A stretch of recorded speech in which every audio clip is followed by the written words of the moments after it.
Hi guys, this is Simon with ToughTrader.com and Trade and Perform Coaching.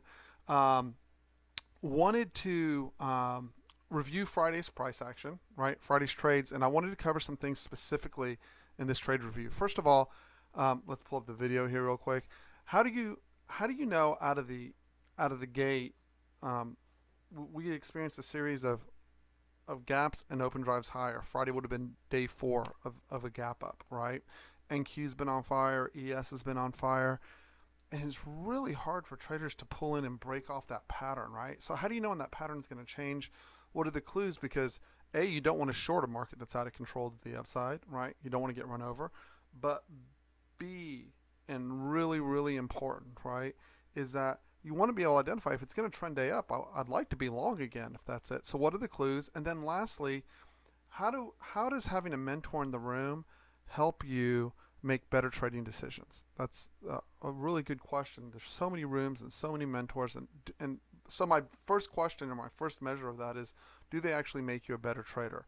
Do they actually help you trade in more logical, concise, structural manner, in a way where you can feel good when you don't trade? You feel good that you're following your process. When you are trading, you feel good that you're taking risk, right? Notice I don't say winning trade. You're taking risk in the right location that you know gives you high odds of having a winning trade. So let's jump into it. Before we get going too fast, I need to punch this up real quick. Let's see, here we go. This says past performance is not indicative of future results. This is for educational purposes only. If you'd like to pause the video here and look at this longer, you're welcome to. But those are the keys. And then don't forget the two biggest rules, right? Rule number one, don't blow up your account. If you're losing consistently, stop trading. Stop until you figure out what you want to do. Number two, you should not be consistently drawing down. You should have a good mix of winners, mostly winners, and a few losers. That's how we approach it as a team, right? And it's made a huge difference to a lot of traders and their lives over the last, I'd say now 4 years that I've been doing this in the room, and it's certainly had a huge impact on me over the last 20 years that I've been trading, right? Big impact for me, a big impact for my family. So let's jump into the video here real quick. I've lost it again, but we'll pull it right back up. There we go. So first thing you're going to notice is when we open is we both markets gapped, and they both gapped um, above key locations, right? And you'll see I've added a new experimental key location. This gets added right before the market as an additional trade location for members, right? And so you'll notice two things right out of the gate. This is pretty much 15 minutes in. So what do we notice that's different? Let's rewind it just a little bit here, right? So the first thing, here's the open, right? Let's see if we can get back just a little bit more. There's the open, right? So the first thing you'll notice is NQ is trading below its first 5-minute low. If you go back and look at the last couple of days, going back to Tuesday, that never happened. Monday, Tuesday, Wednesday, NQ is above and ES is above. Secondly, NQ is below its opening print now. ES is holding above. The first thing that tells you is markets are not matching up, and that's cool. There's nothing wrong with that. Take a step back and go, what is it doing? Now for scalpers, you'll see we came right off that key location from 59.97 and bounced up to 6003. Not a huge trade, but 6 points. It's $120 a contract right there, right? And you've got to know, am I a scalper? Am I a swing trader? All this is just information, right? You've got to take the information and then build it into your own trading plan, right? I both scalp and swing intraday, right? So I may take a scalp out of this location, but I will also look for deeper moves, and then I'm going to ask the very basic question, which is what does the market want to accomplish? And I know if the market gets under this key location that we're very likely going to push into this 59.90 to 59.81, and I also know that I'm somewhere in here I'm looking for longs. Now there's a wild card on Friday. What's the wild card? We're up 3 days in a row. We've been driving up, and if any excuse for profit taking would drive us down pretty hard, right? Which is why you have to make the first distinction you have to make in your trading plan is whether or not you trade in the first half hour. You see what I'm about to talk, what I'm saying, but the first thing you know is, hey, these markets are not matched up. It's unlikely that we trend up. Doesn't mean that we can't go up. It's just unlikely that we trend up. And you're going to see here, as I said earlier, now watch this push down. So here we are, right? So notice the value of the key location. Push down into it, push right up. We're going to push right in. We're only 20 minutes into the market, right? Now look at this. I want to point something out right here that's very, very important, right? First of all, this we're now pushing down on ES. We've now closed below the opening print. Both ES and NQ are below the opening print. You've got to know context, right? And context says that after we've just had 3 trend days, the market usually doesn't push straight down. What we usually do is go into balance. So we're not bearish, even though, right, the market may roll down. And we're looking for key locations where both we get targets back up and areas where if you're super aggressive, particularly in this market condition, you're looking for shorts, right? And so the reason I want to show you this is because first of all, we push down all the way in here. Now remember, this is the first half hour of non-farm payrolls, and I have a pretty simple rule. I don't trade the first half hour of non-farm payrolls. I let it go. So, but notice what the market's doing. Now what we expect, 2 things that are very important here. What we expect, right, if you're looking at this market and you're looking at these red bars, you're like, oh my God, this is terrifying. What's going on? Well, first of all, slow your roll down. ES is not participating, but NQ is leading us down. We know we expect U-turns in this situation. Where's our upside targets? And what does the market look like when we enter? And I'm going to show you this here, right? Right now, if most traders looked at this, they would panic out. And it's just the opposite. You should be panicking in to a trade, not out in this particular environment. I'm about to show you why. Okay, gets underneath. See that right there? We got just outside of the white zone, comes back in, and then what's going to happen? Now, realize if you're an emotional trader, you're looking at this and going, oh my gosh, we've been up 3 days in a row. It's going to completely and totally roll over, right? Now, you'll see in here in a second what I was doing in the room. You're going to see it's up. Now, understand, weak traders are shorting this right here, right? They are envisioning the market rolling over, getting crushed. They see these big red bars and they think fear.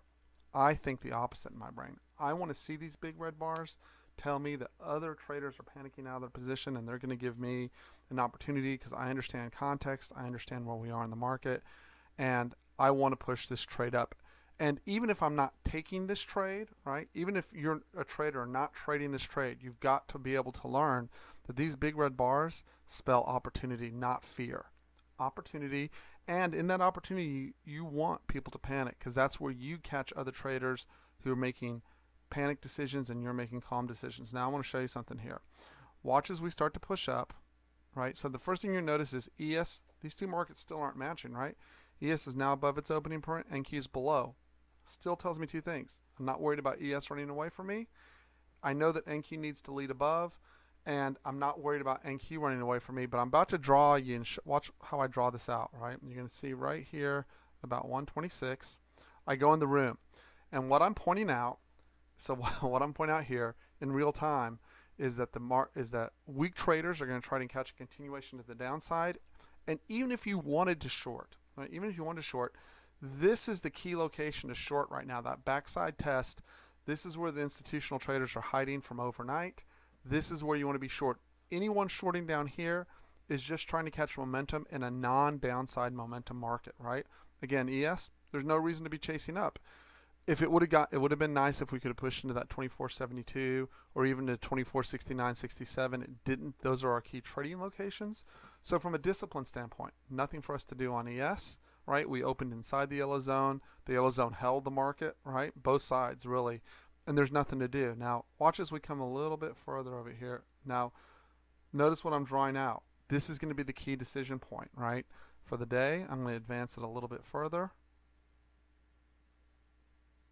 Ah, there we go. There's the draw. Okay, so this is what weak traders want, right? And I'm showing what so you saw here, I'm like, hey, if I can get into that orange zone right there, you see me drawing out on ES. Now, this is what I want to happen, or this is what I see happen. I know this is a key location. As long as we get up, I want to see us coming in underneath, somewhere between the 59.97 and 6.003 for a roll back to the downside, back to test the prior week's high, right? And then I'm going to come over to ES, I think. See, I don't quite. Now, and what I'm pointing out is weak traders are chasing right here, not giving the market time to get up to its key location. And understand, when you're a weak trader, you're always on the edge, right? Strong traders who trade key location are always confident because they get so many wins. They can tolerate their losses. Weak traders can't because they're always jumpy. They're always on the edge. They never get trade extensions because they're always in the wrong place to get the trade extension, right? Let's advance a little bit further.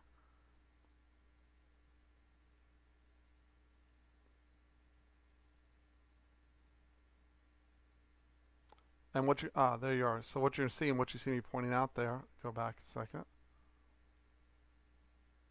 Okay, so just like I pointed out earlier, notice traders who waited for the key location, look at the rotation back down. Isn't that cool? Right? So you're pushing down, pushing down, pushing down. This is a white zone. We know that there's institutional help here, right? What do we get? People panicked out here. Weak short sellers sold here. They covered right up into key location. Then we get another roll back to the downside. Now, watch how I want to show you something here, right? And this goes to pre-planning a trade, right? And what I was saying, even though we never got it, oh, let's see if I can find it. Maybe I can't find it in here. I wanted to show it really quickly. There we are. At any rate, long story short, you see me throwing in the different scenarios, right? And one of the scenarios, by the way, I'm going to try and roll it back to this point here. There we go. I just keep overshooting it.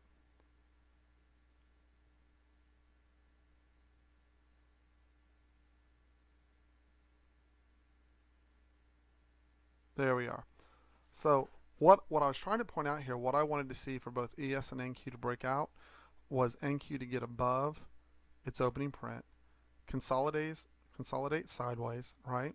Build energy, right? So notice how key that area is, right? I understand as long as we stay underneath, we have a chance to push lower. Once we consolidate above, and you're going to notice this consolidation above never occurred, right? So, and if it doesn't occur, right, that's my next scenario. Now, let's go look at how the day played out, because the rest of the day I used in the room for a coaching session, right? So if we take this, now look how the rest of the day played out on, I've kind of given away my zones for Monday, but I'm not worried about that. Look at that. Push right in front, push again, and notice we never, well here, let's just pull up fresh charts, right? So you'll notice NQ never pushed above its key location, 59.97 to 56.03, right? To 6003, right? It never got the extension to the downside, except notice North Korea news came out, and then we finally get that push down, right? And it actually pushed right into that 59.51 area overnight, right? So that's the advantage, right? I cannot show that in any more detail. That is the advantage of having a trading mentor in a trading room where they can explain, hey, this is what the lay of the land needs to look like. This is where patient traders take their trades. This is where aggressive traders take their trades. This is what it's like staying on process, and you feel good about staying on process, right? Because let me tell you, all week long, I want to show you something. The first thing I said in the room, every single day, I tweeted as much, and I want to show you this. This is the move in NQ, and I said you just don't, all the way through here, that there was never a point of shorting NQ. You notice it never traded below its first 5-minute low. This is 15 minutes, but same story. It never traded below the first 5-minute low all the way through here. And then finally we get a change in character on the 4th day of the gap up, right? And I said all week long, unless you're the most uber aggressive, cutting edge, I can take and want pain, just wait for the pullback. Now here's the opposite side of that, and I want to go into that real quick. We didn't get any longs either, right? It was just a straight up market. There was no opportunity for me to get long. Same thing on ES. I don't buy most days. Just a gap up out of the door. If you're looking for someone to do that, you got to go find someone else. Let's see. And same thing in ES. But for anyone who's ever blown up, if you've ever gotten caught in a move like this, or ever getting caught in a move like this, I'm very, very good at avoiding those moves and avoiding getting run over, and my trade plan is such that if I do get run over, I have stops that let me survive to the next day. Anyways, I've gone too long. I hope everyone has a wonderful day and a wonderful weekend. I hope this helps in understanding. You've got to be able to see what the PA potentials will lay out for you before you get to the trade, so you understand what you're dealing with and what you're looking for, and stay confident as a trader that you know, even if your trade doesn't set up, you know when it does, you have high odds of making it work. My name is Simon. I'm with toughtrader.com and Trade and Perform Coaching. If you'd like to visit us in the room for 5 days, be my guest, email me at tradeandperform@gmail.com, and I am more than happy to help you. And for a select few, I do coaching one-on-one, but we got to be a personality matchup, and it's got to fit both my schedule and yours. And so that gets pretty tight with the number of clients I have now. So, anyways, thank you all for joining. Have a wonderful day. Enjoy your family. Enjoy life. There's more to life than being outside, being on these screens. And I'm out of here. See you guys.